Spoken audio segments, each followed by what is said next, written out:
Hello, hello les gens, j'espère que vous allez bien. Moi c'est Deborah Lélie pour tous les nouveaux bienvenus. Et les anciens, vous-même vous connaissez votre goût. On n'échange pas une équipe qui gagne, guys. J'ai même honte. Bref, il s'est passé tellement de choses. Si je dois vous expliquer ce qui s'est passé, ça sera dans une autre vidéo. Mais en bref, pour ceux qui ont suivi mes vlogs, vous avez dû voir que je prenais les cours d'été. Normalement, je devrais être en vacances, mais moi, comme j'avais la rage de finir les études, j'ai pris des cours supplémentaires. Je vais vous les mettre mes vlogs ici ou là. Allez checker un peu, regarder un peu. Et hormis les cours, c'était chaud. Guys, c'était chaud. Très, très chaud. En plus, j'ai pris des cours très difficiles. Et puis, hormis ça, il y a eu les déménagements. Vous pouvez même voir le changement du décor. Bref, il y a eu un déménagement. Tu vois que mon contrat, c'est fini. Il fallait que je déménage. Beaucoup de blabla par-ci, par-là. Et puis aussi, j'avais besoin de repos. Parce qu'après les semestres, après le summer classes, les cours d'été, plus les déménagements, j'étais KO, je n'en pouvais plus. Alors j'ai pris quelques temps de repos et voilà, I'm back, bitch, I'm back. Et entre temps aussi, guys, j'ai perdu combien de kilos? Je me suis pesée il n'y a pas longtemps, j'ai perdu environ 15 à 16 kilos. Ça sera un autre sujet. Mais aujourd'hui, on se retrouve avec une nouvelle vidéo. Les vidéos spicy, hot, les vidéos que vous aimez, pimentées, salées. Bref, sans plus tarder, allons à la vidéo.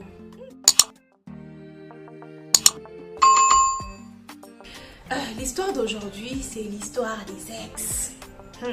Prenez votre petit thé. Non, pas le thé. Prenez votre petit jus. Prenez vos popcorn. Asseyez-vous, on va causer. Je vais vous expliquer les choses. Si je dois vous situer cette histoire dans le temps, ça s'est passé il y a 4 ou 5 ans de cela. Ne faites pas attention, j'ai un moignon. Mais je suis encore fraîche. Bref, poursuivons. L'histoire, comme je disais, s'est passée il y a 4 ou 5 ans. J'étais au pays. Et si je dois me décrire, je suis la seule fille parmi tant de garçons. Je vous épargne le nombre. Et il s'est fait que j'avais une amie de longue date, une amie avec qui on a fait l'école secondaire ensemble. On va l'appeler Lucie. Il s'est fait qu'on a obtenu notre bac et tout. Moi, je suis restée au Congo. Attendez, d'abord, je me attendez. Cette histoire ici, vous allez comprendre. Bref, moi et Lucie, on était très très bonnes amies. On a obtenu notre bac et il s'est fait que Lucie devrait quitter le pays pour la Belgique afin de poursuivre ses études. Et moi, je suis restée au Congo pour aussi continuer avec les études universitaires. Ça, c'est la première partie. On arrête avec moi. Et Lucie, là où elle est partie en Belgique, elle a refait la rencontre de son ex. Son ex avec qui elle sortait quand on était encore aux humanités. Et cet ex-là, on va l'appeler Jérôme. Guys, attendez d'abord, je bois. Parce que cette histoire ici, attendez. Bref, et il s'est fait que c'est comme si ils se sont retrouvés là en Belgique du fait qu'ils ont été en couple quand il était encore aux humanités, quand il était au Congo et quand lui aussi il était au Congo. Et plus tard en Belgique, ils se sont retrouvés, c'était les retrouvailles, tout allait bien, genre on aurait fait connaissance quoi, mais il n'y avait plus rien entre eux, c'était juste, on peut dire, de l'amitié. Moi quand j'étais au Congo, je faisais ma vie tranquille, genre j'avais pas de gars, je me concentrais sur mes études, sur mes objectifs et tout. Et puis non seulement ça, malgré la distance, moi et Lucie, on était restés très très très proches, dans le sens où elle pouvait me poster, je pouvais la poster. Non seulement ça aussi, même nos familles aussi se connaissaient à des moments, même comme elle n'était plus au pays, je pouvais aller voir la maman de Lucie, ses frères et sœurs, donc c'était vraiment, on peut dire, la famille limite. Il s'est fait que une fois, elle a eu à me poster sur son statut WhatsApp, et quand elle a eu à poster comme ça, Jérôme, son ex, a eu à voir ma photo. Il a commenté et puis il lui dit la go ici elle est vraiment très belle, elle me plaît, j'apprécie vraiment. Et non seulement il a dit qu'il apprécie et tout, il a aussi demandé à avoir mon numéro. Quand il a demandé à avoir mon numéro comme ça, moi aussi je me suis dit non, il n'y a pas de souci. On m'a montré les photos des Jérôme et tout. Genre je me suis dit non, il est beau, il est salé, sucré comme on les aime, pourquoi pas, t'entends. Et m'a envoyé aussi ses photos. Il semblait de quelqu'un de sucré salé comme on les aime. Et puis non seulement ça, on a commencé à s'écrire, on causait en permanence. On pouvait faire genre du matin au soir jusqu'à tard la nuit, peut-être même vers 3 heures. On ne faisait que causer, tout le courant passait de fou malade. Et puis non seulement ça, on s'appelait en appel vidéo. Donc bref, malgré qu'on s'est connus à distance, mais il connaissait tout de ma vie, je connaissais aussi tout de sa vie. Sans oublier le fait que je savais que c'était l'ex l'ex lointain des humanités de ma copine. Mais pour moi, tout ça là, ça n'existait pas dans le sens où ils sont déjà dans le même pays. Et puis c'est à partir de ma copine que Jérôme a eu mon numéro. Je me suis dit, je ne crains rien. Et non seulement ça, avec le temps, tellement on causait beaucoup, on était H24 au téléphone. Jérôme m'a dit, oh non, tu me plais bien, j'aime la manière dont tu réfléchis, le courant entre nous, ça passe très bien. J'aimerais être en relation avec toi, malgré que c'est une relation à distance, mais dans pas longtemps, je reviens au pays. Et comme ça, on va bien se voir, mais s'il te plaît, j'aimerais qu'on se mette en relation, on se mette en couple. Et puis non seulement ça, moi aussi de mon côté, je me suis dit, Jérôme, il n'est pas si dégueulasse que ça, il est sucré, salé comme on les aime. Même si je ne l'ai pas encore vu en vrai, mais en voyant ses photos, on s'appelle en appel vidéo et tout, pourquoi pas, tu vois. Et j'ai fini par accepter, j'ai dit, ok Jérôme, il n'y a pas de souci. On s'est mis ensemble, parce que lui-même il m'avait dit, oh non, les vacances prochaines, c'est sûr, c'est très sûr, je vais descendre au Congo pour te voir, comme ça on va bien se connaître et tout ça, la patati patata. J'étais très contente, genre amoureuse limite. Si je savais. Jérôme de son côté, il avait eu à parler à ma pote Lucie pour lui dire non, j'aime beaucoup Déborah, elle me plaît et tout. Ces vacances ici, je compte rentrer au Congo. Comme ça, quand je vais rentrer, je vais lui faire la proposition parce que c'est quelqu'un... Attendez. Ok. C'est quelqu'un qui me plaît, elle semble être une fille sérieuse et c'est vraiment ce que je recherche pour la continuité de ma vie. Donc, je vais faire quelque chose de sérieux. Je vais me poser, pas me poser juste en couple, mais je vais faire ma demande et l'épouser aussitôt que possible. Bref, Lucie là, quand Jérôme lui a dit ça, Lucie était très contente. Elle était vraiment contente. Elle m'a dit oui, il n'y a pas de souci. Je suis très contente pour ma copine et pour toi. Du fait qu'on est bons amis. Même si on est sortis dans le passé, on était sortis ensemble. Mais ici, on s'est retrouvés, on est bons amis. Tu es comme un frère pour moi. Et puis elle, c'est comme ma soeur. Ça me fait plaisir de vous voir heureux et que vous puissiez vous marier. Moi aussi, de mon côté, je suis allée voir ma copine, je lui ai expliqué, je lui ai dit non, Jérôme veut vraiment officialiser les choses entre nous, genre le courant passe très bien et puis il m'a même promis qu'il va revenir et tout, donc tout allait bien. Et puis une chose que j'ai oublié de vous mentionner, quand Jérôme avait parlé à Lucie en lui disant qu'il va revenir les vacances prochaines au Congo, Lucie aussi lui avait dit oui, moi aussi j'ai l'intention de revenir peut-être même le deuxième mois des vacances. Du fait que le 1 mois, je vais d'abord passer ça ici en Belgique et le deuxième mois, je vais revenir au Congo. Comme ça, on pourra se faire une sortie à 3. Bref, on en revient à moi qui parle à Lucie. Et je parle à Lucie, je lui explique et tout. Lucie, elle ne m'a pas dit directement que non, Jérôme comptait me demander en mariage. Elle était juste là, contente. Elle a dit oui, c'est un bon garçon et tout, je le connais de longtemps. Et puis on s'est retrouvés ici, c'est vraiment un bon garçon. Il va vraiment prendre soin de toi. Ne doute même pas, patati patata, nanani nanana. Les vacances arrivent. Et j'étais tellement impatiente, j'étais trop contente, très impatiente. J'avais parlé de Jérôme à tout le monde chez moi. Donc tout le monde savait que j'étais en couple et mon gars devrait revenir. Ça sentait bon, ça sentait très bon. On va pas se mentir. Et il s'est fait que Jérôme est arrivé très content. Quand je l'ai vu, guys, le gars là, il était... Oh mon Dieu. Il n'y a pas à être aussi salé et sucré en même temps comme ça. C'était vraiment tout ce que j'ai recherché dans le sens où on dirait même que les photos ne donnaient pas, mais en le voyant en personne, la taille, la masse bien musclée, bien, hein, comme on les aime, guys. J'étais amoureuse, hein. Là, quand je l'ai vu, ma tête a bougé. L'amour, ça s'est, je sais pas, multiplié, quintuplié, je sais même pas si ça s'est dit, mais je suis tombée love entièrement de lui et j'étais la plus heureuse. Et quand on s'est vu avec Jérôme là, je suis allée le prendre à l'aéroport, on s'est fait une sortie, je l'ai fait venir chez moi à la maison, donc on s'est mis à l'aise, on s'est mis bien. Et puis non seulement ça, au cours du mois en question, quand il était là, il me faisait des petits cadeaux, donc tout ce qu'on recherche chez un homme, attention, je sais pas, il est là, donc tu n'as même pas besoin de faire un tchou. Il t'a déjà dit blessure. Est-ce que vous comprenez un peu? Tu n'as même pas besoin de faire il t'a déjà dit oh sorry bébé, sorry, ça va, de l'eau. Donc c'était le mec parfait. Quand il s'agissait peut-être d'argent, genre il pouvait, oh va faire tes ongles, oh aujourd'hui je te sors shopping, donc c'était parfait. Bref. Un mois après, ma copine Lucie revient aussi au Congo. Quand Lucie revient, j'étais trop contente. Et puis non seulement ça, au téléphone avec Lucie, je lui avais même fait le feedback. Je lui ai dit, j'ai vu Jérôme. c'est une bombe, c'est un bête de gars, genre c'est tout ce que je recherche. Ma copine était contente, on a causé, on a bien ri et tout. Et puis elle-même me dit non t'inquiète, j'arrive bientôt. Quand j'arrive là, obligé, toi, moi, Jérôme, on doit faire quoi? On doit sortir. J'ai dit, il n'y a pas de souci, copine, je suis là, j'ai trouvé l'homme de ma vie. Donc je me suis vue, il y a les voisins qui me regardent, bref, je me suis vue. Je sais pas, j'imaginais mon mariage, genre des trucs, hein? Non, franchement, le gars là m'a fait rêver. Et il s'est fait qu'un mois après, comme prévu, ma copine Lucie est venue au Congo. Et on est allé la prendre à l'aéroport, moi, Jérôme et l'une de ses sœurs. Donc, c'était la malade, la fête. Genre, j'étais trop contente. Genre, j'étais tellement heureuse dans le sens où mon chéri... J'ai ma super amie, genre ma super meilleure amie qui est aussi revenue et tout. Donc, tout allait très bien. Donc, je vivais ma best life.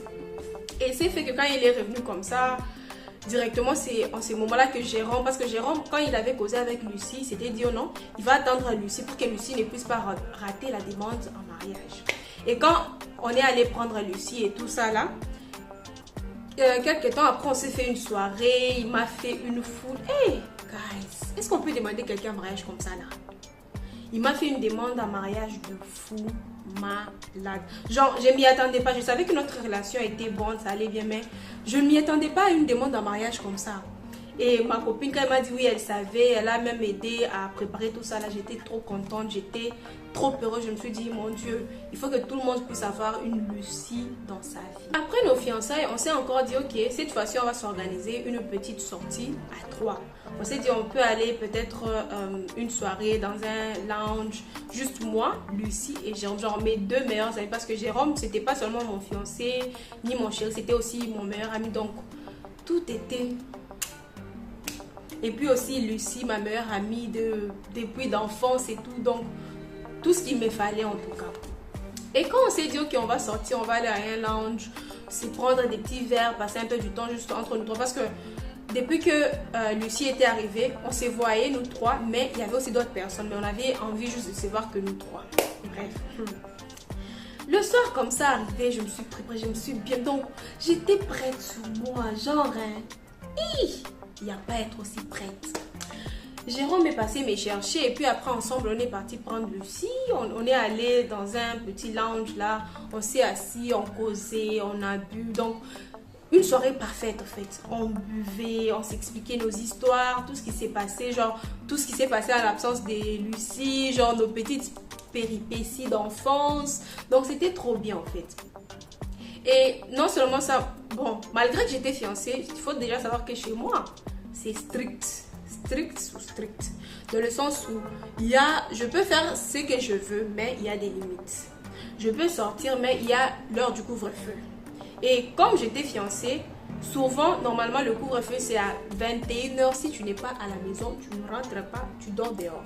Et puis demain, là, quand tu reviens, ça va barder pour toi. Mais comme je suis fiancée et que c'est mon fiancé qui m'est sorti, mes parents m'ont accordé jusqu'à 22 h 30. Et non seulement ça, j'étais trop contente parce que quand même si c'est 1 h 30 qu'on m'a accordé, je me suis dit au moins comme je suis avec mon fiancé puis ma mère, on va quand même passer le temps ensemble. Et du côté de Lucie, chez elle était tout permis dans le sens où elle pouvait rester jusqu'à tard la nuit, c'était pas un problème. Du moment qu'elle disait à ses parents où elle était, c'était pas grave. Et c'était la même chose aussi pour Jérôme. Parce que la soirée était tellement bonne, on a tellement bu, on a mangé et tout. Et tellement le temps passait vite, il s'est fait qu'il était déjà 22 h. Et il fallait que je puisse rentrer parce qu'on m'avait dit 22 h 30, si tu n'es pas là, tu restes dehors. Fiancé ou pas fiancé, on t'a accordé 1 h de plus, 1 h 30 de plus, donc tu respectes. Aussi longtemps que tu es dans notre maison, tu suis nos lois. Bref. Et à 22 h là, j'ai dit à Jérôme et tout, déjà vers 21 h 50 et autres, j'ai dit déjà à Jérôme, j'ai dit ok, moi je vais rentrer, on fait comment, genre tu me déposes ou c'est comment et tout. Jérôme qui me dit oh non, il n'y a pas moyen de rester un peu plus et tout. Je lui ai dit non, j'étais déjà parlé, tu connais toi-même pratiquement comment est-ce que mes parents sont, ils sont très stricts et tout ça là, donc il n'y a pas moyen que je reste. Et pourtant Jérôme voulait que je puisse rester pendant longtemps. Et Lucie qui dit ah moi aussi, moi j'ai pas de problème, je peux rester jusqu'à tard. Et Lucie qui dit, ok, comme tu rentres, rentrons alors nous tous. Et Jérôme qui dit, d'accord, il n'y a pas de souci. Moi-même, et moi qui dis, ça me dégoûte. Attendez d'abord. Et moi qui dis à Jérôme et Lucie, je leur dis, comme vous n'avez pas de couvre-feu chez vous, vous pouvez rester si vous avez encore envie de boire un peu et tout ça là, ça ne me dérange pas. Moi, je vais juste m'appeler un taxi pour rentrer à la maison. Jérôme qui me dit, ok, d'accord, il n'y a pas de souci, rentre bien. Dès que tu rentres, tu arrives chez toi, tu me fais un message comme ça, je sais qu'au moins, ma chérie, elle est safe. Moi aussi, quand je vais rentrer, quand je vais déposer Lucie et tout, je te ferai signe et tout, blablabla, blablabla. Ok. Je prends mon petit sac, je prends mes trucs et tout ça là, je prends mon taxi, je rentre à la maison, j'arrive un peu plus tôt, genre 22h20, 25 par là, donc j'avais de la chance, j'ai pas dépassé le couvre-feu. J'entre, j'ai fait un message à Jérôme et tout. Jérôme, il me dit d'accord, je suis contente, je suis plutôt content que tu sois arrivé et tout. Tellement j'avais aussi un peu beaucoup bu, je n'ai pas tardé, je me suis juste douchée puis je me suis endormie. Et du côté du lounge, Jérôme et Lucie, ils ont bu jusqu'à... Déjà quand j'étais là, on avait beaucoup bu, mais eux, ils ont encore bu jusqu'à et des substances, donc ils étaient high. Et après qu'ils aient bu autant, ils étaient ivres, morts et tout ça là, ils se sont embrassés. Une chose qui entraîne une autre, après embrassade, attouchement, c'est ci, c'est là, patati, patata.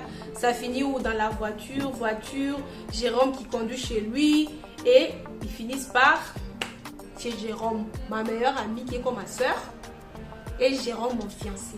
Bon, le matin, quand Jérôme se réveille, le matin qu'il dit à Lucie, putain, il s'est rendu compte, il était là, il s'est dit, il a commencé à dire à Lucie, putain, je suis désolée de ce qu'on a fait, c'est juste l'alcool et tout, ça va plus jamais se répéter. Moi j'aime Déborah, je vais pas la laisser. Elle c'est la femme de ma vie, je l'aime tellement que je peux pas lui faire ça là. S'il te plaît, garde ce secret, que ça puisse rester entre toi et moi, ne dis à personne, patati patata. Et Lucie, ma copine qui dit quoi, Jérôme qui dit oui c'est vrai, c'est une erreur, désolée. D'accord?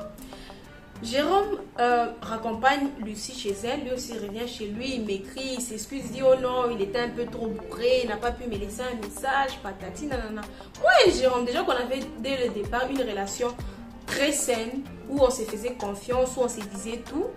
Je lui ai dit non, il n'y a pas de souci, j'espère que tu as bien raccompagné Lucie chez elle, il m'a dit oui, tout s'est très bien passé et tout. Et on devrait se voir la soirée, puis je devrais passer la nuit chez lui, donc... Bref, vous allez me dire, avec tes parents stricts, comment est-ce que tu pouvais passer la nuit chez ton fiancé? C'est juste qu'on a pris l'excuse, moi et Lucie, j'ai parlé avec Lucie, je lui ai dit, ok, je vais aller voir mon gars, j'aimerais bien dormir chez lui, comme ça, tu dis que je dors chez toi. Et elle a accepté, elle a dit, ok, il n'y a pas de souci, je vais te couvrir tout. Donc, pour mes parents, ma famille savait que j'allais dormir chez Lucie et pourtant, j'allais chez Jérôme. Et c'est vrai que la soirée, comme ça, je me suis préparée, je me suis mise en bombe et tout. Bref, j'ai pris mes bagages, on est sorti avec Jérôme, on est allé là-bas au resto, on a bien mangé, tout était bien, on a parlé, donc, love to love, quoi. Et c'est fait qu'on est rentré chez Jérôme et la nuit, on a fait ce qu'il fallait faire. Et arrive le matin, il me raccompagne chez moi à la maison et tout se passe bien, la journée continue. Au courant de la journée, c'est là que ça commence, suivez très bien. Comme je disais, au courant de la journée, Jérôme qui écrit à ma copine Lucie, qui lui demande, ok, salut, tu vas bien et tout, patati patata. J'espère que, parce qu'elle était ivre morte et tout, il lui demande, non, j'espère que tu n'as pas trop la gueule de bois, j'espère que ça va chez toi et tout. Tu sais, j'ai bien réfléchi. Hier, j'ai été avec Déborah. Elle est venue passer nuit chez moi et c'était la première fois qu'on puisse. Et pour être honnête avec toi, par rapport à moi et toi, quand on a fait notre erreur là, j'ai vraiment apprécié l'erreur. Avec toi, c'était chaud, c'était hot, c'était pas spicy, mais avec elle, j'ai pas vraiment ressenti la chose.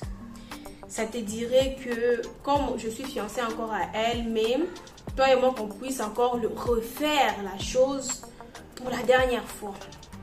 Et ma copine Lucie, directement, qui lui dit, oh non, c'est une erreur, faut plus qu'on puisse faire ça, c'est ma copine, c'est comme une soeur pour moi, elle a tellement été là pour moi quand j'étais même pas au pays, c'est elle qui s'est occupée de ma famille, de ma maman et tout, quand il fallait, mon père et tout, genre, elle me représentait vraiment et je peux pas lui faire ça là.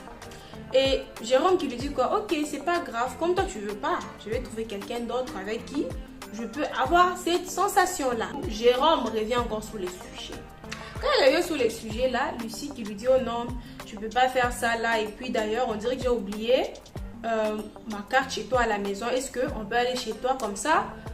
Je prends ma carte et puis tu me déposes. Jérôme qui dit, il n'y a pas de souci. Allons, genre, copine, allons, il n'y a pas de souci. Ils sont arrivés chez lui à la maison. Elle a pris sa carte et tout. Comme on dit toujours, une chose qui en entraîne une autre. Déjà que les deux avaient déjà des intentions, déjà depuis longtemps, ils ont eu à consommer déjà. Il s'est fait qu'ils ont encore refait la chose. Quand ils ont refait la chose comme ça, c'était devenu comme une habitude en fait. Pour eux, c'était plus une erreur. C'était devenu leur lifestyle, dans le sens où à chaque fois qu'ils peuvent se voir, ils vont le faire. Et il s'est fait que c'était le moment du mariage. Et le mariage, Jérôme avait voulu que ça soit organisé en Belgique, pas à Kinshasa au Congo. Et moi, j'étais toute d'accord et tout. Et il fallait que je puisse choisir des gens avec, hormis ma famille, il fallait que je puisse choisir au moins certaines personnes avec qui je peux venir et tout, pour que je sois aussi à l'aise. Et il s'est fait que moi, déjà, je ne suis pas quelqu'un qui a beaucoup d'amis. Et Lucie, on peut dire que c'était la seule amie que j'avais en tout cas. Et il s'est fait que moi, de mon côté, j'ai dit, oh non, moi, je vais prendre, hormis ma famille, je prends aussi Lucie. Jérôme aussi, il dit, il n'y a pas de souci. Moi, déjà, il y a ma mère qui est là-bas, mon père qui est là-bas en Belgique. Donc, je prends juste 2-3 amis et puis on part. Et c'est comme ça qu'on s'est regroupés. On est parti en Belgique. Arrivé en Belgique, le mariage... D'abord, le mariage coutumier à la maison, tout s'était très bien passé. Arrivé en Belgique, le mariage civil au top, le mariage religieux au top. La soirée arrive. Quand la soirée arrive comme ça, tout le monde était heureux, tout le monde buvait, genre limite, tout le monde était saoul. Et à un moment, il s'est fait que Jérôme a disparu. Je ne voyais plus Jérôme. J'ai commencé à chercher Jérôme, j'ai cherché Jérôme. Je ne le voyais plus. Quand je ne le voyais plus comme ça, j'ai eu à voir un groupe de personnes. J'ai demandé, parmi les invités bien sûr, j'ai demandé est-ce que vous avez vu mon mari Jérôme et tout. Une personne qui m'a dit oui, je crois l'avoir vu. Je l'ai vu avec une fille là, mais la fille, la façon elle prenait ton gars, genre, la façon elle était avec ton gars là, moi ça ne m'a pas ça ne m'a pas vraiment plu. Genre, elle était bizarre en fait avec ton mari. Et je demande comment c'est bizarre avec mon mari, c'est quelle fille au fait? Et elle décrit, elle dit non, la fille elle est comme ça, elle avait porté une robe comme ça. Il dit ah non, ne t'inquiète pas, celle-là c'est ma soeur en tout cas, c'est genre, ils sont juste amis et tout, c'est ma soeur, c'est rien de grave. Et les personnes à qui j'avais demandé ont commencé à m'arrêter. Ils ont dit, on dit rien de grave, comment ça? La façon dont ils s'étaient pris là, c'était autre chose. Ah, moi ça m'a tiqué. Quand ça m'a tiqué là, je me suis dit ok, j'ai prévenu ma mère, j'ai prévenu quelqu'un de mes frères, j'ai dit ok, s'il vous plaît aidez-moi à chercher Jérôme parce que je ne le retrouve pas. Et non seulement ça, je me suis aussi rendu compte que Lucie aussi avait disparu. En faisant des recherches, on les trouve dans un coin là, en train de faire ce que vous pensez. Guys, je ne sais pas vous expliquer l'émotion en ce moment-là. C'était... Ça m'a fait... Genre, j'ai pas vu venir ça. Pas du tout. Ça pouvait être une autre personne, mais pas Lucie. Ça pouvait être un autre gars, mais pas Jérôme. Parce que la manière dont... Je sais pas vous expliquer, je manque de mots. Bref, c'est par là que se termine notre histoire. Quelqu'un va me demander, ok, quand on les a vus là en action, on les a attrapés en pleine action, qu'est-ce qui s'est passé? Mes frères ont pris Jérôme, ils l'ont tabassé comme il le fallait. Très très bien tabassé. Lucie aussi, elle a eu quelques claques par-ci par-là, mais pour ceux qui le savent, qui ont suivi depuis le début, qui suivent ma chaîne plutôt, pour ceux qui suivent ma chaîne, ils ont tout de suite compris que c'était pas mon histoire, c'est l'histoire d'un abonné, un ami à moi, qui a eu à m'expliquer ce qui s'est passé entre ses proches. Et si je dois vous dire actuellement où est Jérôme, Jérôme a changé de pays, il n'est même plus en Belgique parce que ça avait fait une débandade, du drama jusqu'à. Il n'est même plus en Belgique, il est parti dans un autre pays pour continuer sa vie. Qu'est-ce qui s'est passé de Lucie? Lucie aussi, elle n'est plus en Belgique, elle est aussi allée dans un autre pays. Et qu'est-ce qui s'est passé de la mariée, du fait que bon, celle que je prenais le rôle, elle aussi, elle s'est reconstruite de son côté, elle fait des histoires. Actuellement, elle doit être heureuse et nous lui souhaitons ça après ce qu'elle a vécu. Bref, comme conclusion, comme conseil que je peux donner à la fin de cette histoire ici, c'est que premièrement, Si vous êtes ex et que vous vous retrouvez, vous voulez faire ami-ami, soyez sûr que c'est fini. S'il y a l'un d'entre vous qui a des émotions, des sentiments comme ça, là, bizarre, faut dire. Ou soit il faut refuser l'amitié, ou soit reconquérir, je sais pas, mais faut dire. Et puis non seulement ça, arrêtez la tromperie. Arrêtez la tromperie dans le sens où si ça aurait dû être quelqu'un d'autre, ça allait quand même, bon, même si ça n'allait pas passer, mais ton ami, genre, faites attention à vos meilleurs amis là. Faites attention, faites très attention. Parce que de l'autre côté aussi, je condamne la fille dans le sens où comment est-ce que tu peux être aussi à l'aise laissant ton fiancé et ta copine, toi tu n'es pas là. Même si c'est pas ton fiancé, mais ton gars. Pourquoi? Pour quelle raison? Non seulement ça aussi, il y a seulement beaucoup des histoires, mais bref, comme conclusion, arrêtez la tromperie. Et sinon, c'est là que s'arrête cette histoire. J'espère que l'histoire vous aura plu. Mettez vos histoires en commentaire, commentez, dites-moi ce que vous en pensez, donnez aussi des conseils par rapport à cette histoire. Peut-être qu'il y a une personne qui vit une situation similaire, ou soit il y a une go qui laisse un petit peu trop son gars avec ses amis, ou soit il y a une go là qui a des émotions, soit un gars qui a des émotions pour son ex, mais il y a de l'ambiguïté. Bref, j'espère que vous aura plu. Mon Instagram sera juste là. Abonnez-vous, likez, commentez et on se dit à la prochaine.